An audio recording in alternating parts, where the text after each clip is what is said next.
Heiki Lill, te andsite ka oma allkirja juba tänaseks kurikuulsaks saanud kirjale juhatusele, et mis ajendas teid seda allkirja andmast?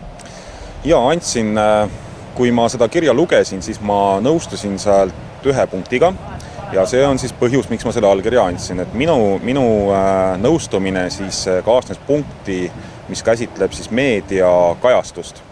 Ehk siis minu hinnangul ei jõua Vabaerakonna sõnumid meedias piisavalt suure hulga inimesteni, mis siis omakorda viib alla ka erakonna reitingut, mis küsitlustulemuste põhjal siis on üsna madal praegusel hetkel. Ja see on siis minu kriitika ja sellepärast ma olin nõus sinna oma nime lisama. See on nüüd meedias väga palju laineid löönud, et kas teie ootasite sellist kajastust? Tegelikult oli see kiri mõeldud ainult Vabaerakonna juhatusele. Ma ei tea, kes või kuidas see kiri meediasse lekkis, aga samas ma usun, et ühes demokraatlikus organisatsioonis, mida Vabaerakond kindlasti on sellised sisemised kriitikanooled igati teretulnud ja nendest saab tegelikult erakond tervikuna palju õppida. Ehk siis tugevdada enda sisemist struktuuri ja ega see ei tähenda ju seda, et kedagi peaks nüüd hoopis lahti laskma.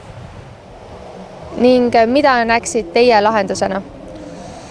Mina näen lahendusena seda, et erakond lahendab enda probleemid ära, mis selles kirjas siis püstitatud on ja minnakse koos edasi.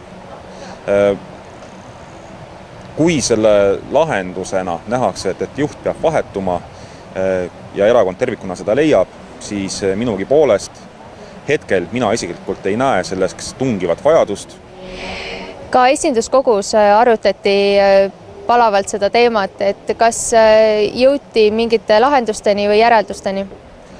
Jaa, jõuti lahendusteni ja minule teadaolevalt siis kutsutakse kokku siis see huvigrupp, kes enda nimedega sinna alla on kirjutanud ja laiemalt siis veel inimesi, kes antud teemast huvitatud on Vabaerakonna siseselt siis ja need teemad püütakse ära lahendada. Ja see on tegelikult positiivne. Aitäh!